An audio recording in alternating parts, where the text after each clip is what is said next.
As MBS locks horns with the Houthis, Saudi Arabia's regional rival Abu Dhabi appears to have handed Mojtaba Khamenei an unexpected strategic victory. Has Iran's relentless missile campaign forced the UAE to back down, giving Mojtaba Khamenei a major diplomatic breakthrough in the Gulf?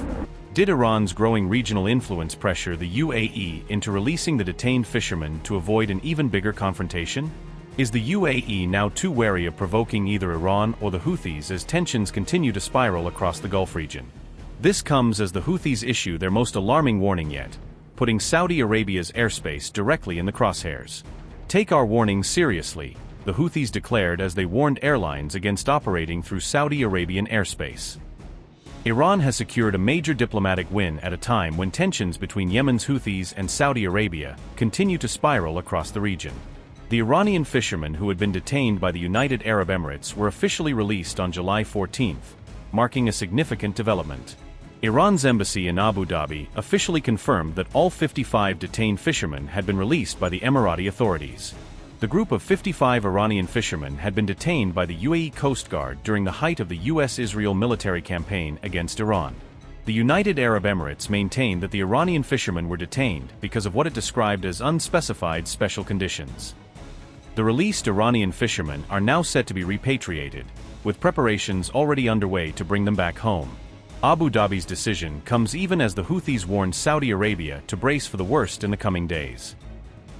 The Houthis have issued a clear warning to international carriers, urging them not to operate in Saudi Arabian airspace until the restrictions they oppose are formally lifted and safety guarantees are provided. The Yemeni group publicly implored airlines and governments to take our warnings seriously, framing the plea within a wider context of escalating regional tensions and the very real possibility of further military reprisals. That advisory comes on the heels of reports that Saudi forces conducted a strike aimed at Sana'a International Airport, an attack that sharply heightened fears about the safety of nearby civilian flights. Tensions spiked after a Mahan airplane from Iran landed in Sana'a, which is under Houthi control, prompting alarm among regional actors and observers who saw the arrival as politically and militarily significant. According to Houthi statements and unconfirmed reports, that aircraft was carrying senior movement leaders returning from travel in Iran, a detail that added to the diplomatic sensitivity of the flight. The delegation's trip was reportedly to attend the funeral of Iran's former supreme leader, Ali Khamenei, an event that underscored the close political and ideological ties between Tehran and the Houthi leadership. Saudi forces are reported to have struck Sana'a International Airport around the time the aircraft was returning from Iran, an action that Houthi officials say directly endangered the plane and its passengers. Following the strike and growing concerns for its safety, the plane diverted and was able to make a safe landing at Al Hudaydah, the Red Sea port city, according to local authorities. The Houthis warn that civilian flights remain at risk as long as Sana'a airport faces what they describe as an effective blockade, arguing that restricted access and military threats make operations unsafe. This aviation advisory arrives amid a renewed flare-up of tensions centered on Yemen's principal international airport, turning what had been tentative post-conflict normalcy back into a flashpoint. The Houthis have a history of issuing comparable warnings in the past, specifically targeting commercial flights with perceived links to Israel, which has repeatedly raised alarm across the aviation sector. Regional carriers and aviation authorities are now closely monitoring the evolving security situation, reassessing routes and contingency plans to mitigate potential risks to passengers and crew. The latest Houthi advisory has reignited fresh concerns about the safety of civilian aviation across the Middle East, prompting airlines, insurers, and governments to re-evaluate risk and operational decisions.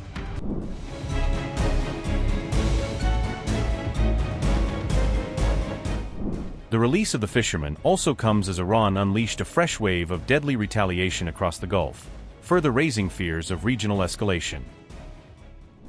U.S. Arab allies continue paying the price for Donald Trump's escalating military confrontation with Iran, as the conflict spreads across the Gulf.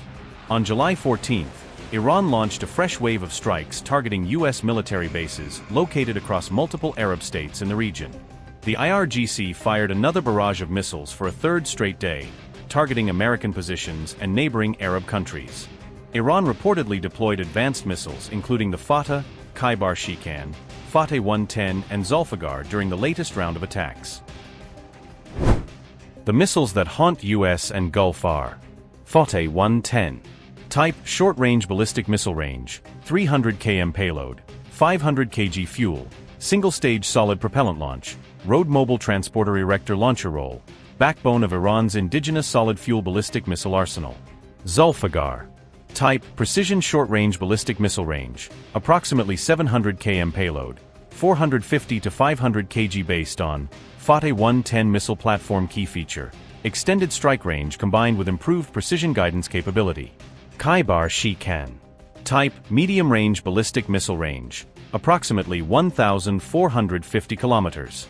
Key features, lightweight composite airframe terminal phase maneuverability engineered to penetrate advanced missile defense networks. Fateh. Type, hypersonic ballistic missile range. Range, approximately 1,400 kilometers, enabling strikes well beyond Iran's borders and covering much of the Middle East and Eastern Mediterranean corridors. Speed, claimed hypersonic velocities that dramatically shorten detection to engagement timelines, compressing the window for defensive responses.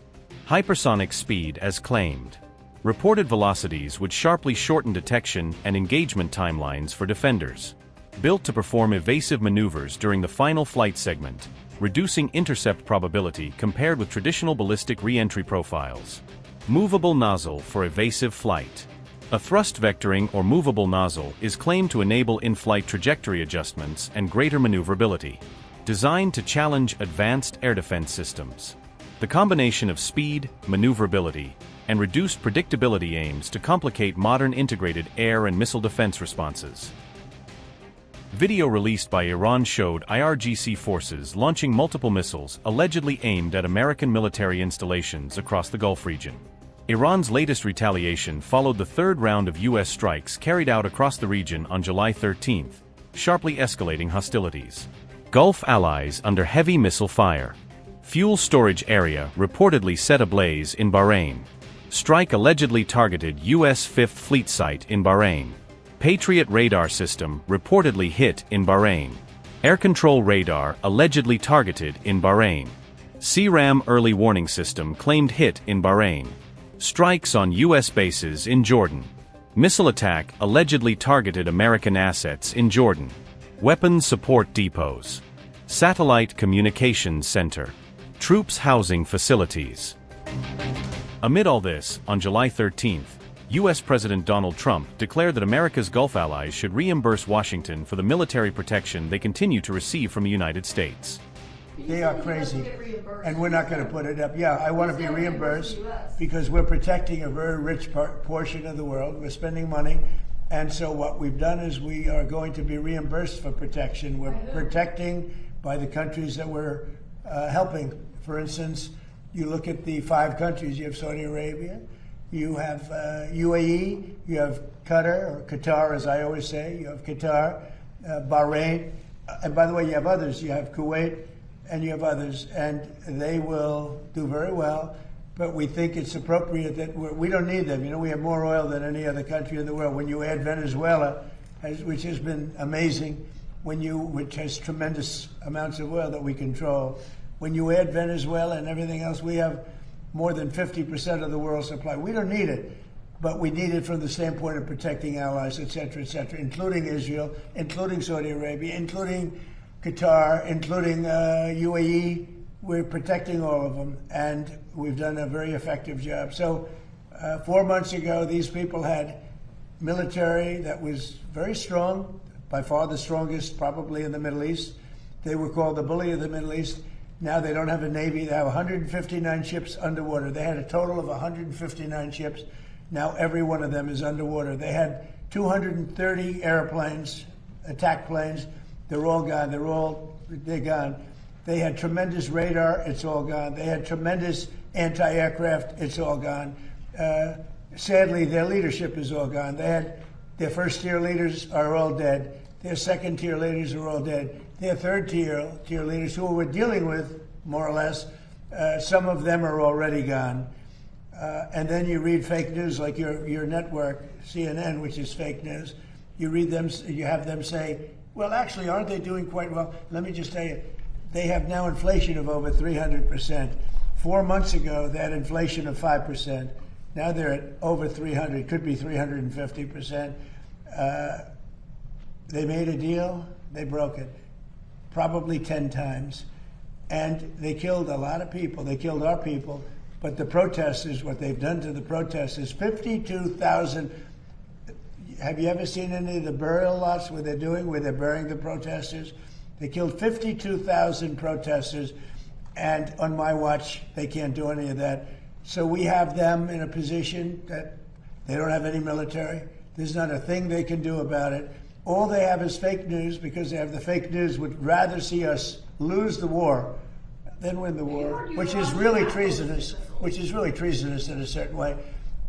So we're doing another very major attack tonight. They want to make a deal. They came back. We made a deal 2 days ago, and they want to make a deal. They've been negotiating for 47 years, but nobody's ever hit them militarily. We're hitting them very hard.